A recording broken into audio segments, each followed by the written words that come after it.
So what we're actually going to be talking about today is, at some levels, complex event processing. We've actually implemented a complex event processing language for querying event streams. What's different with the one that we've done is it's not just about now, it's also about historically. So we're going to talk about how you can actually structure your system so that you can do historical CDP as well as current CDP.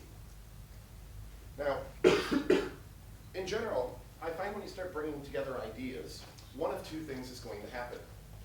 Either you end up happily pollinating both sides. Sorry, can you switch your microphone on, please? Oh. Is it better now? It already is on. Okay, thank you. Maybe you have to move it closer to. Is it more than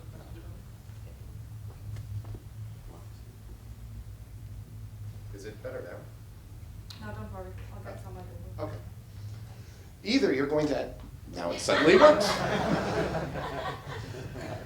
Apparently someone figured out what was going on. So either what's going to end up happening is you're going to end up with a happy pollination happening between things, or the alternative that you can end up with doesn't always turn out so well, and it may even come and kill its master. There's a lot of academic backing when we start talking about complex event processing. If you guys don't know this, this has become very popular lately. It's known as reactive extensions. You can look at this in JavaScript, .NET, Java. They've been bringing it across almost all the platforms. But when you use reactive, it's about now. And it's not the only way of actually dealing with complex event processing. And it took me a long time to find this slide. No. Complex event processing is very, very useful in a certain category of problems. And it's actually a set of problems that you start finding in almost every system on the planet. They're problems that have to do with time. How many of you have problems dealing with time in your system? Some examples. I might be looking for real-time information. And I'm looking for situations where this happens, then this happens, then this happens. It's also known as a temporal correlation query. And there's systems out there that allow you to do this. For instance, we could look at stream databases, and they've made this SQL-like language. For me, this doesn't actually work very well, because what I'm dealing with is not necessarily sets. I'm dealing with facts that are coming in over a period of time, and it's not really a good way of expressing this. To give you guys a kind of an idea of the kinds of problems that we're talking about here, we built our system with a specific problem in mind. And I want you to keep a SQL-like language in your head when we go through the problem. So I, as a doctor, am trying to do a clinical trial. I'm looking for people that were diagnosed with pancreatic cancer within the last year. They were then given this treatment, and they were given it less than 3 times with a dose based upon this mixture given their body weight. Within having it 3 times, they failed with a lab result that said that their white blood cell count had gone down by more than 20%, which means you actually need 2 lab results to look at that. Then, within 1 month, they were given treatment T2. They were given this less than 5 times, and then they failed with this kind of lab result. Because these are the people that are eligible for my clinical trial. Now, all you have to do is run this across the entire United Kingdom. How would you implement this in SQL? Select star from wherein, select star from wherein, select star from wherein, select star from, and you hit F5, and at some point, 5 years from now, you'll get results. When we start talking about these kinds of queries, languages and their set-based stuff, they don't actually do very well at them. And in general, I don't like this language. Because what we're actually really looking for is something more along the lines of Rx. I want to deal with this in a functional reactive style, not necessarily through something that looks like SQL. So what we've built is a functional reactive query language over the top of event streams. Now, I've been talking about event sourcing. And how many of you have heard of event sourcing before? Okay, actually quite a few. If you haven't heard about it before, we'll go through it briefly. It's essentially a form of functional data. I'm going to store functional data for my system. And I've been talking about this stuff for a long, long, long time. Finally, it's actually starting to get recognized by people, which is actually pretty cool. So, in event sourcing, I have my cart created, 3 items added, 1 item removed, and then shipping information added. This represents my cart. Instead of representing it as state, I represent it as a series of facts that happen at points in time. Now here we have our 3 items added. That's not actually 1 event, that's 3 events, but if you try to put all 3 events, the boxes get really little and nobody can read the slide. I can at any point in time replay those events to get back my cart if I need it. You can imagine what we're doing here is we're saving function calls. Later, we define what those function calls actually mean. So in our storage, we have cart created. Cart created has some parameters associated with it. Conceptually, you always replay your log from the beginning to the end. Again, I can replay these events to get back my current state. And this allows me to say in my storage, I'm just storing events. This leads us back to the question of time. And how do we do these kinds of temporal correlations? If I'm storing this, I can actually go back in time and look at how things were historically. Now, every time I actually start talking about event sourcing, I don't want to stick on it too long today. The main reason people are doing this is because it doesn't lose information. As a CTO, I had one rule, and that was we will not lose information because I don't know how to value it. How many of you have an update or delete statement in your database today? How'd you decide that data was not valuable? How'd you decide that you have no future use for this information?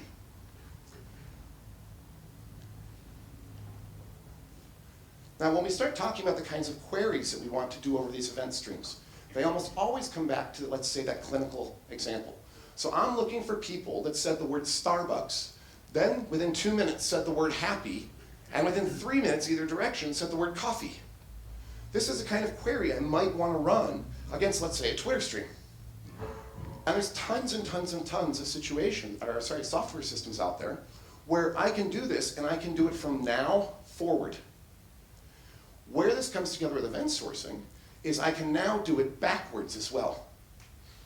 I can run backwards the same kinds of queries that I would do here, moving forwards with most complex event processing systems. This allows me to have a time machine. I can go back in time with new ideas. How many have been asked for a report before? Brand new report looking at data in new and interesting ways. If I have an event source system, I can not only give you that report right now, I can tell you what that report would have looked like on August 17th, 2011, if we had come up with the idea of that report back then. All you have to do is only play forward to that point in the event stream.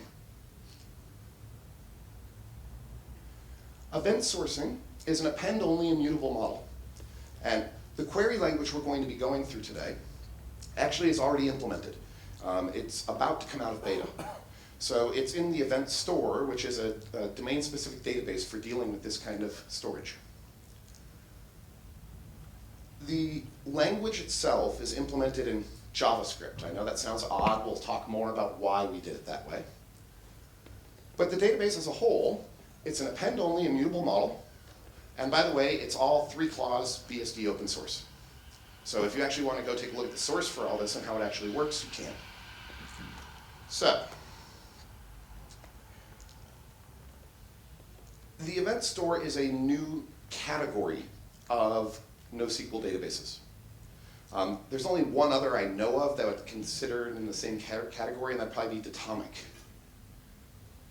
The idea is you're storing events, you can replay back over your events, and you can do historical queries.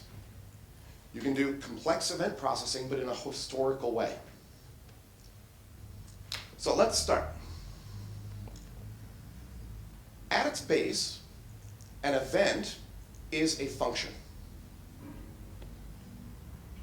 For any event, you can define this function as f of state, and you pass in an event, and it will return you state.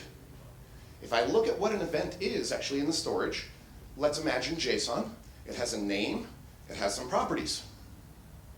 What is a function in your code? It has a name and some properties. When I go to process it, I'm always going to pass in a state and the event, and it will return me the new state. When people start talking about event sourcing and snapshotting, what they're actually talking about is a memoization of a chain of these functions. And it's very funny for me when I talk to non-functional people and you have to explain event sourcing to them in this really weird way. Whereas if you talk to functional programmers, you can start saying, well, current state is a left fold of your past, and snapshots are a memoization of that. And they go, oh, okay, I get it. If you talk to object-oriented developers, you end up in a 45-minute discussion. So we have our function definition. And what I will do is I will actually try to map one of those functions to each event as it comes through. If, for instance, we were to look at this, we have our cart created, 3 items added, 1 item removed, shipping information added.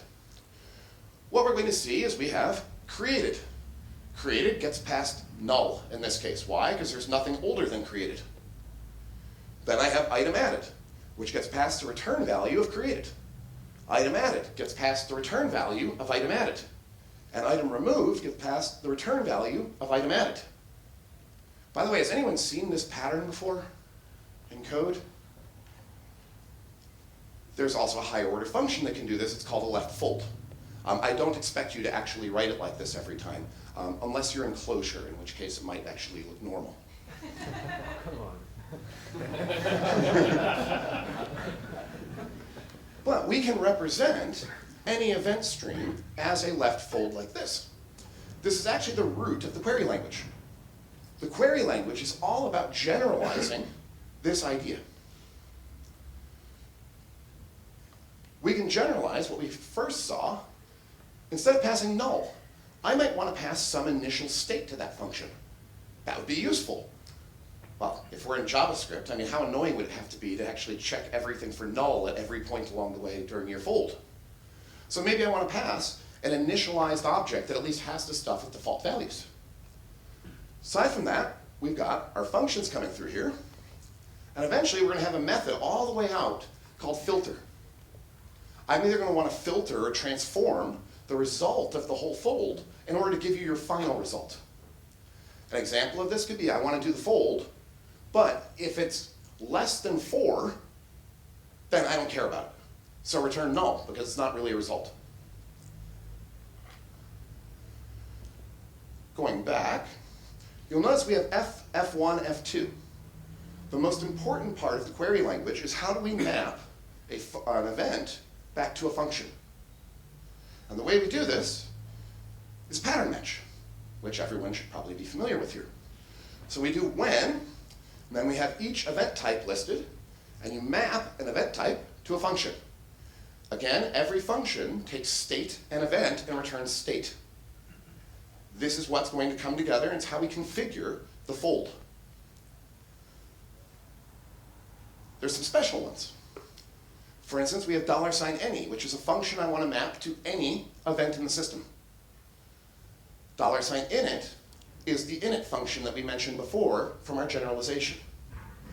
Everything that we're doing comes back to that one specific generalization.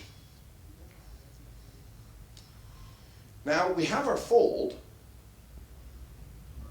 We need some way of bringing events to our fold. And for this, we use what's known as selectors. The simplest selector would be, I want to do from stream S. In the event store, we have a concept of streams. It's a partition of the overall events. So for instance, let's say you were a bank. You would have one stream per account. Accounts are separated from each other. I don't need to look at the entire bank altogether. I can partition them into streams. And we actually expect in most systems that you will have millions and millions of streams. Stream roughly equates to document. What you would put into a document in a document database, with us, you would put into a stream. Except being, instead of state, you would put the events that represent that document. So from stream, we'll select all of the events in one stream and bring it to your fold. From streams S1, S2. What this will do is it will take all of the events in stream 1, or sorry, S1 and S2, and it will join them together. And it will produce a stream that has all the events from both streams overlaid based on their ordering. Now, when we say that we will give you perfect ordering on that, we will historically give you perfect ordering. If you are running in a distributed system with this, it is entirely possible that you will not get perfect ordering. Why? Because S1 and S2 are on different machines when you start running in real time, and we lost network connection to one of them. So what you can do is you can introduce a delay in this case, and we're willing to wait up to the delay period to try to reorder for you, and if we get out of order, we'll detect it in the future and let you know that we went out of order.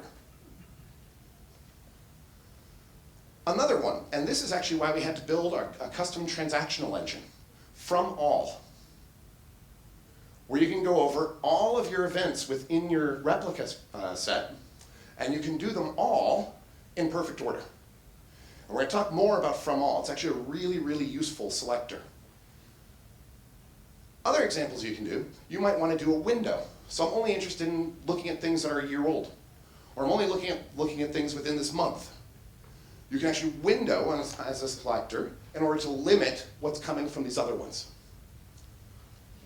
But these are all really, really basic selectors. And we can start getting into more interesting ones. All of those were returning to us a stream, a single stream. But a single stream isn't necessarily useful.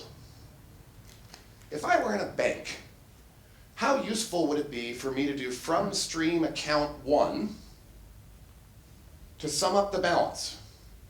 And then I could do from stream account 2, from stream account 3, from stream account 4, and I would basically want to do it for every account in the system in order to sum up their balances. So what you can do is you've got some other selectors, and what they return you is a stream of stream links. So there's basically a stream of pointers to other streams. And examples of this might be from category. And you can assign a stream to a category, and this will select all the streams within that category. You can also do streams matching and pass a function. Your function will get called on all streams in the system. And for instance, you can put metadata onto a stream, and then this thing looks at the metadata to select whether or not you actually want this stream. And this is where things start getting fun. Because when you have a stream of stream links, you can say .for each stream. Now, I don't know if you guys can see us here at the bottom. We probably should have called this map. However, we deal a lot with object-oriented developers, and they wouldn't understand what that means. When I have a from category, so I selected all accounts in the system, I can then say for each stream. And this will run in parallel all of those folds across all of the streams in the system that happen to be of type account. Where this gets to be really useful. So if we were to look at a normal fold operation, most fold operations need to be run sequentially. What this is saying is I don't have one fold operation. I actually have one fold operation per account in my system. The state that gets passed through the fold is distinct per account. Now, we have another way that you can select states that your fold gets, and it's state partition by, and it takes a function. So you can basically say which state you want to get right now in the fold. But that needs to be run sequentially. Why? Because I have no idea what you're going to tell me in the future. When you do this, you're telling me your query can be run in parallel. And we're going to talk more about this, but you can imagine I can now have n threads running one fold per thread concurrently. What I haven't mentioned is that we're also distributed. We, for instance, offer high availability clusters. So let's say you have 5 nodes in your high availability cluster. Well, I can have 5 nodes working on these queries at the same time. And the reason we call it high availability is if you start unplugging nodes, your query will continue running. It will automatically get shifted from node to node along the way. This is a really key idea inside of the query language. And one of the nicest things about this, when I compare this to most complex event processing systems, is almost every complex event processing system on the planet, you take your events and you bring them to the processor. Yes? So I have events happening, I bring my processor up in memory, let's say in Erlang, and I take the events and I move them to the processor and it processes them on the fly. What we're talking about here is the opposite of this. We're talking about taking the processor and moving it to the events. And why do we need to do this? Well, imagine if you were storing events for the last 5 years, and now you want to do a historical CEP query. Do you want to have to move 28 million events to your processor, or do you want to take the 1K of your processor and move it to where they live? And that's exactly what this is allowing us to do. At the same time, it's saying that this can be done in parallel, and basically you can do a map on this. Now, anytime that you do a query, the result of your query is a stream. So if I want to do a from category account and go get all the balances in the entire system, my result is going to come back as a stream of results. Now, we've only been talking about querying historically so far. One of the beautiful things about this model is it actually works in 2 ways. If I'm running historically, it's coming forward through my event stream. When it gets to the end, it can continue. Going back to the clinical data example, I, as a doctor, run this query. My output of my query is a stream, so it gives me my results, and then it keeps running in the future. We happen to expose this stream as an atom feed. So you could take feedly and point feedly at the result of your query, and every morning you might start getting new results to your query coming through. It's the equivalent in SQL of adding a new keyword. I could do select count star, comma name from table, F5. It's going to give me back the results. Imagine having a new keyword called continue, where now I run that query, and then when he goes and inserts data, my results start updating inside of my query window. This model allows you to do continuous querying. And I can't stress enough that the major difference between what we're talking about, whether we talk about reactive or any of these CEP type systems, is the concept of moving your code to your data as opposed to your data to the code. And it's a huge, huge difference. Now, there's a couple other things inside of this query language. One of them is known as emit. Emit allows you to emit an event to another stream. There's some limits on emit. For instance, you can only have one projection emitting to a given stream. And people always go, well, why is that? I don't want that. The reason that we do it that way is you can actually reset a projection, and its events that it emitted previously will disappear, and it will rerun and regenerate all of the events. Emit allows you to do any form of CEP. So I can start listening to things, and when I come up with a circumstance, I can emit an event to another stream. As an example, I could be trying to detect something, and as opposed to returning my state back, I can just start emitting events to other streams to let people know about this. Examples where you might want to use this. Credit card fraud detection. I'm watching the streams of credit card transactions come in. I think I found fraud, so I emit to a possible fraud found stream, and there's some system that listens to this to go turn off credit cards. There are a huge number of ways you can possibly use emit. And what you're going to specify is just the stream you want to emit to, and some JSON, which happens to represent the event you want to emit. Because you're emitting to another stream, yes, it is possible that you can write a projection on top of the emits of another projection. You can also write a projection on top of the results of another projection because the results go to a stream themselves. So you can start nesting all this stuff that we're looking at as well. And then there's link to. Link to is a special form of emit. And there's another one here which we added, which is it's a emit a stream link. So you can actually do from stream of streams, which is one we didn't actually put up there. Link to writes a pointer to an event out to another stream. Now, sometimes when you're working with things, you come up with a really, really simple solution to something, and you realize that it's immensely powerful. And then you know you got it right. Link to is a dead simple concept. It allows you to emit a pointer into a stream that points to an event in another stream. And this is how indexing works. Inside of the database, there's only one index in the entire database. But using link to, you can build up all your own indexes inside of the database. To really see the power of it, we need to go through a concrete example. What it allows me to do is to say that here is a pointer to that event. Now, if you try to read this stream, it will resolve the pointer back to the other event. If you're running distributed, you can either say whether I want a pointer or whether I want a copy.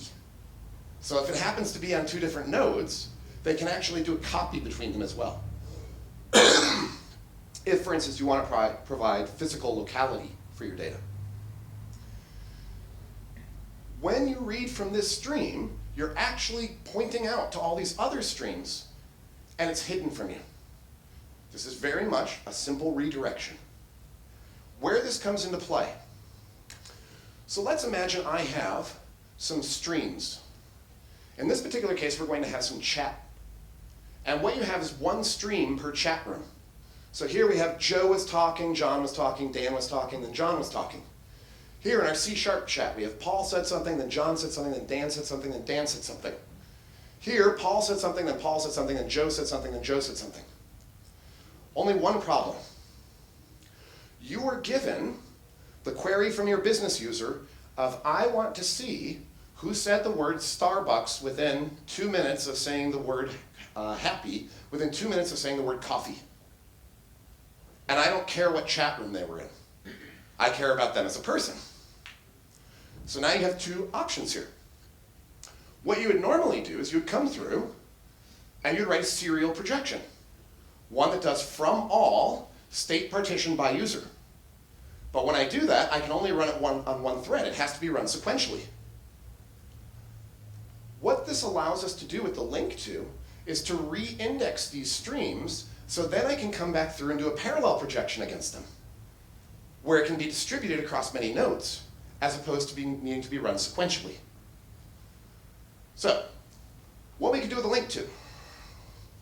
We could do from all, state partition by, and a function, return e.data.user, when, and now we do our $any, map our function, and we emit a link to the user with the event.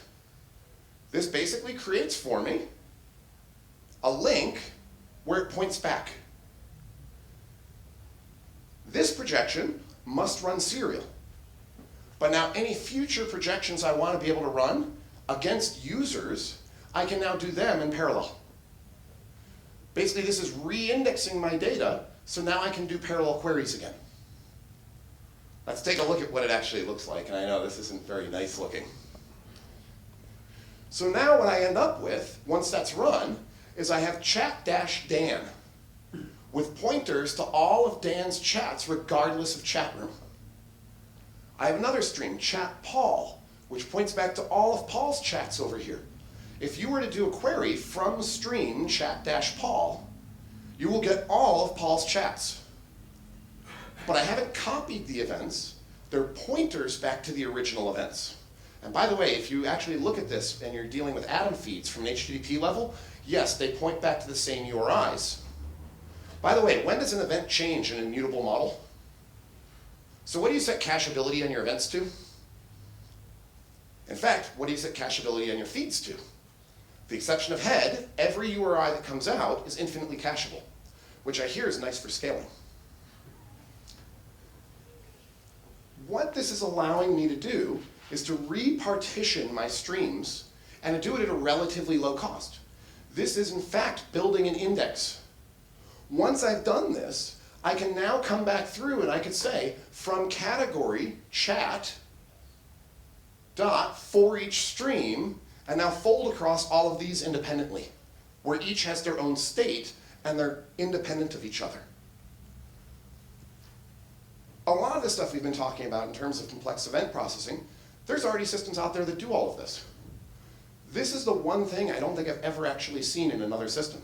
This ability to partition and to map across your partitions for your folds.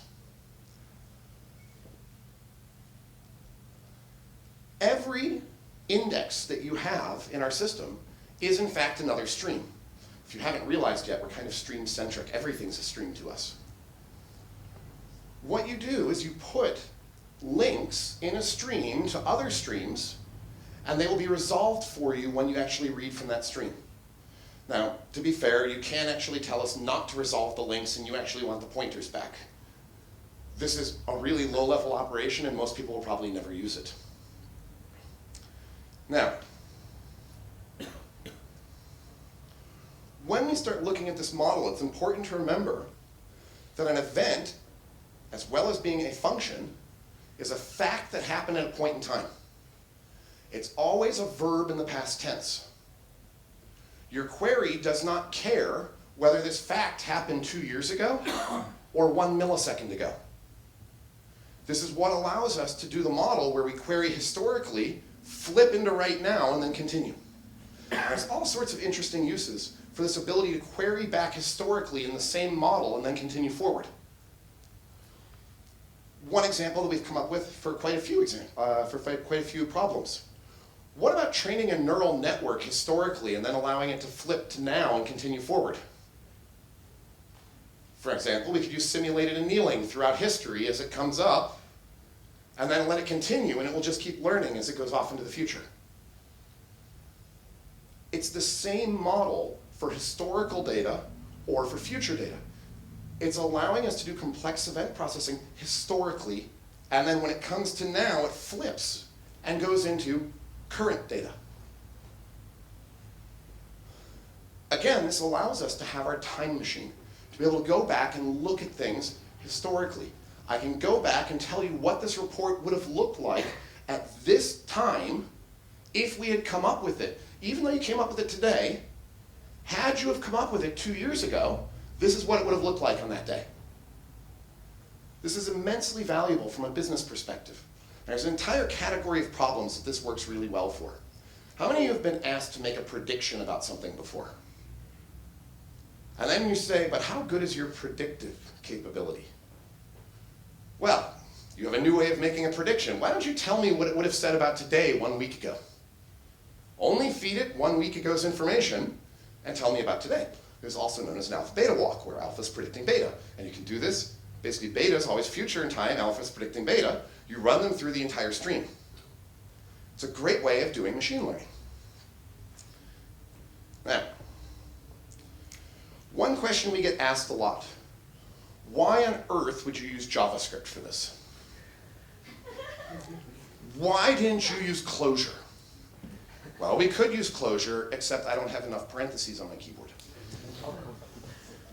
Now, we use JavaScript for a couple reasons. I can tell you right now, we are not the fastest system out on the planet, nor do we intend to be. How many of you know how to program in JavaScript? How many have seen the what video? There are some problems with JavaScript, and it can be interesting, but to be fair, it's standardized.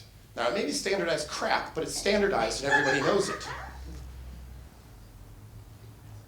I can go to reasonably low-end developers and teach them how to do complex event processing inside of JavaScript. And they can be productive within a day. I probably would not be able to do that with Clojure, although Clojure would be a better choice overall. On top of that, and this is one of the big things that I really liked about reusing JavaScript. So let's say I've got my 5 nodes out, and I run a distributed query. It's going in parallel on 40 cores now, cool, and something breaks. What will happen is the projection will enter into a faulted state. You can then come in with Chrome and click debug. So it's somewhere in the cluster, it entered into a broken state. What do I need to bring back into Chrome to allow you to step through it as it was working in the cluster? Since everything's a function that takes state, an event, and returns state, I would need to bring the state and the event back into Chrome. Chrome runs V8, we host V8. Likely they should have similar results. Then I call debugger. And now you're stepping through your projection inside of Chrome as it was running when it failed on node 3 inside of the cluster. Now, we made a lot of trade-offs in order to get this.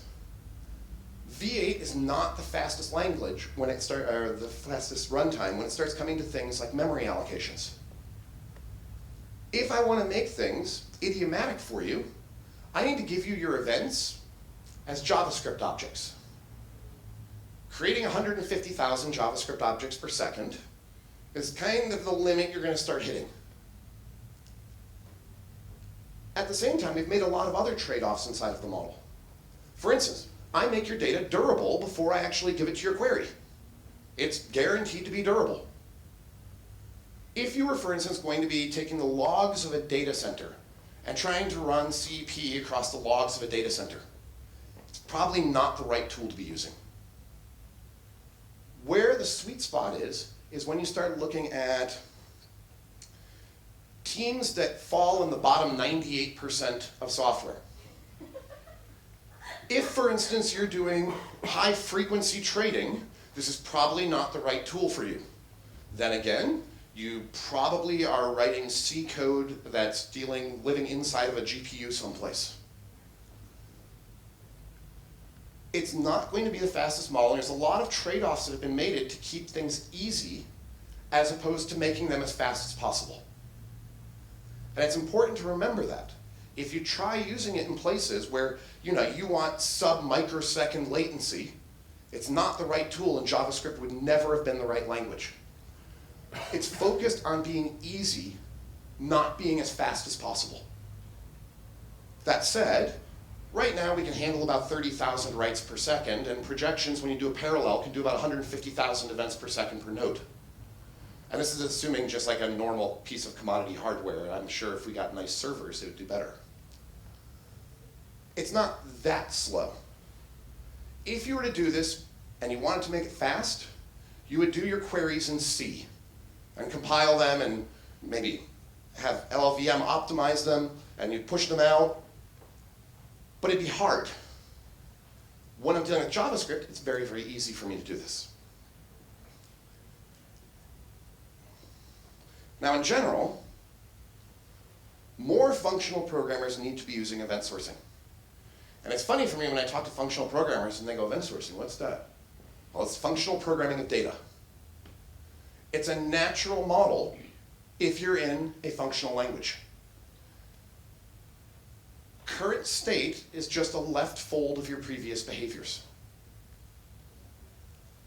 And there's a lot of advantages towards keeping it that way, especially if you're coming from a functional language. As an example, what happens if you change how you want to look at your state? Does that change your storage? No, because state is a transient concept at that point. Which changes more often? How you want to represent the state of what your system is looking at, or the facts of what your system is doing, your use cases. And we say event maps back to a use case. It's very common that I would want to refactor how I want to look at my facts. It's a lot less common I change what my facts are. So you end up with a more stable code base because you're not constantly having to deal with deployments with SQL upgrade scripts. And there's an entire book that you will never have to read. It's called Database Refactoring Patterns. It also makes it quite easy to run two versions of software side by side, because you're not changing your backing store. Since my current state is in memory, both of them can be looking at it and coming up with two different perceptions off the same event stream. If you're going through and storing only your events in this way, all of these kinds of queries become possible for you. Everything we've been looking at. Now, what we're not quite sure of is whether we've created a Frankenstein or whether we've been going around dealing with a nice pollination between different ideas. We're taking a lot of stuff from the NoSQL space and mixing it with a lot of stuff from complex event processing. Overall, I think that the ideas are at least interesting. And there's certain situations where they become very, very valuable. If you guys want to talk afterwards, I can give you examples of where we've come in, taken 100,000 lines of code and turned it into 600 lines of JavaScript. Why? Because the rest of that code was building all the messaging gunk and high availability gunk around this little tiny piece of business logic. Instead, you just put it into JavaScript and you're done within a day. Along with that, you can be much more agile changing that little bit of JavaScript than you could be changing all the messaging gunk. All of the high availability stuff is already built in. And it's to the point now where you can just come in and you can unplug a node and your query will automatically move to another node in the cluster. And just continue running and it will be transparent to you. And I want to be very clear about this. And this is not at least once messaging. So it's not like when that happens, you will get another 25 results duplicated out of your query. It will actually move transparently and you will not actually see any duplicated messages, anything along those lines. And it's all going to happen automatically for you. If people want to chat, we can also talk about quorums and how the distributed system actually works later. Again, I'm hoping that what we're doing here is pollinating between two different communities, the NoSQL community and the complex event processing community. When we talk about the query language we're looking at, we need to understand that complex event processing is not just about now. It can also be used in the past. And the advantage to using it in the past is when I go to use it in the past, I can basically have a time machine and travel backwards and forwards through time. I can tell you, this is a wonderful new idea you came up with. If you had had it last year at this date and this time, this is what your idea would have told you. From a business perspective, this is really, really valuable thing to be able to get. Now, there's lots of other benefits you can get from event sourcing. I probably have about 10 videos online talking about event sourcing. I obviously don't have enough to go through all the benefits today. If you're interested in it, if you just Google my name, actually they're on InfoQ, and I think this is actually recorded on InfoQ, so just go to InfoQ. Now, with that, I will see if anybody has any questions. So suppose your state. Oh.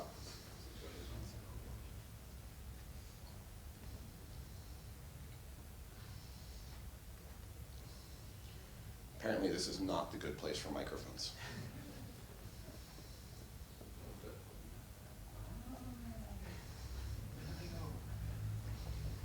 Thank you. So suppose if your state ended up in some weird state, and by looking through the history of events, you figured out, okay, this is the event that caused a problem. Mm-hmm.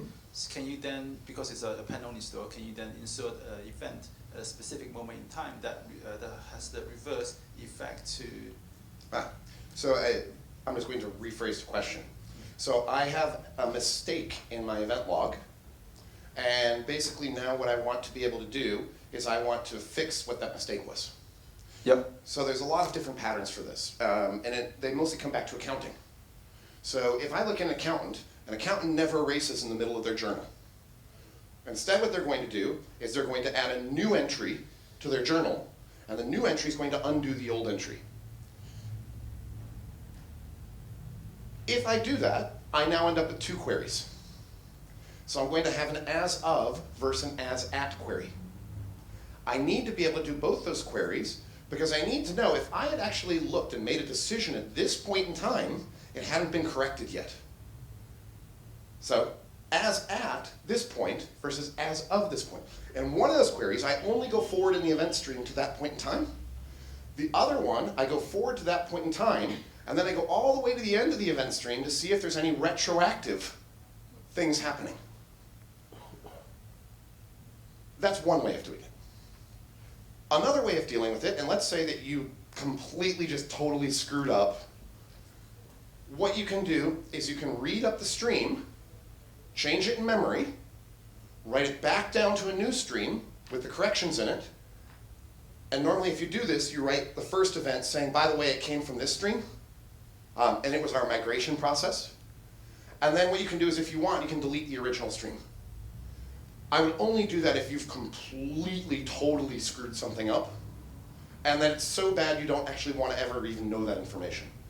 And I get this with teams all the time where they say, well, what if we had a bug and we wrote some bad events in? Well, the fact that you had a bug is a fact. And in fact, it's a perfectly valid query for me to want to know, how badly did your bug actually affect the system? And this is one query I can actually do when you start going there. Another query I might want to ask, how long does it take my team to realize they have a bug? It's like when they're fixing it, how long is this period of time in between there? And this is actually a really interesting query to run against these kinds of systems. And it's a good metric to actually start watching for a team, is how long and how much data is getting corrupted along the way because of bugs before they actually get fixed. Does that make sense? Thank you.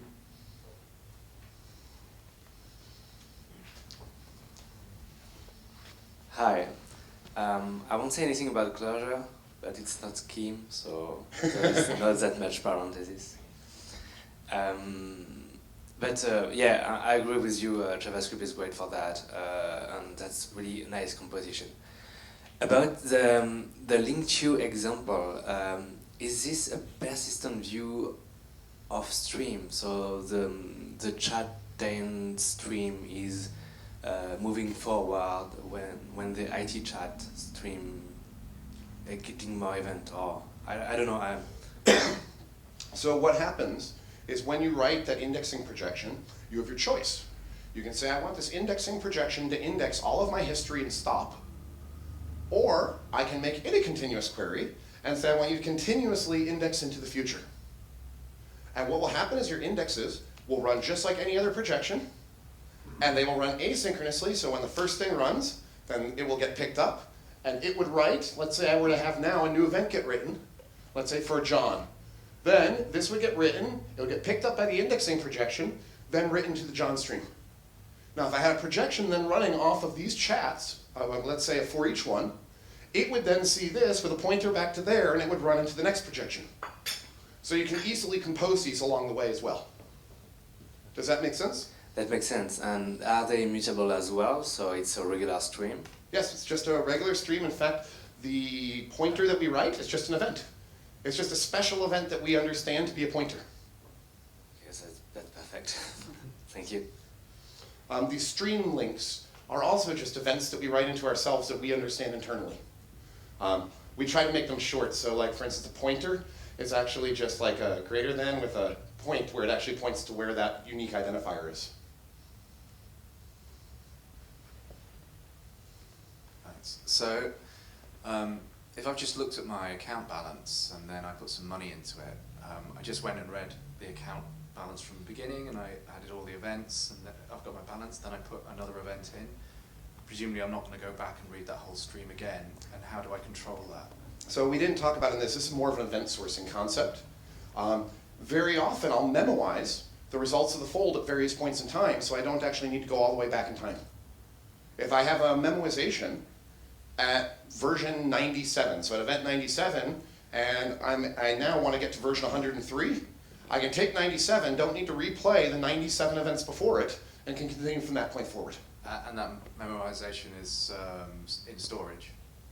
You can store it. One thing that we actually do, what we recommend to people, is you can actually take your memorizations and just put them into streams as well. Right. And it's just a memorization at this point in time. So let's say I had a stream called foo, and then I had a projection state dash my projection foo. So now if I want to get foo at version whatever, I can read here to get the last memoization out of it, apply it to here, and read forward from that point in time only. Does that make sense? It does, thanks. In the event sourcing world, we call this snapshots because they don't understand memoization. I think that concludes. One more? Last one then. Can you talk more about how the distributed system works? You mentioned you've got the ability to put stuff into the right order, sort of retrospectively. How does that work? Do you use timestamps then assume the clocks are synchronized, or, I mean, you mentioned a quorum.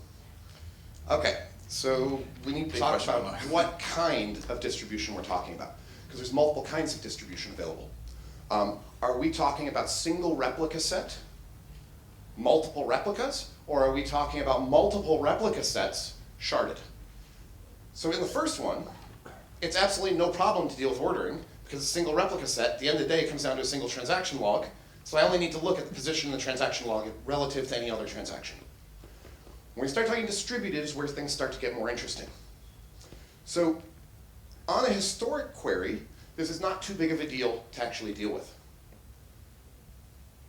On a continuous query is where you start running into the problems. Because, for instance, let's say I did from streams, stream 1, stream 2. The big problem you run into is stream 1's on that server, stream 2's on that server. Now, they're both going to be pushing things to me, or in the case of having a for each query, what's going to happen is it's going to be running on both of them. At some point, I may get a network partition between me and him. All I can do at this point is set a timeout.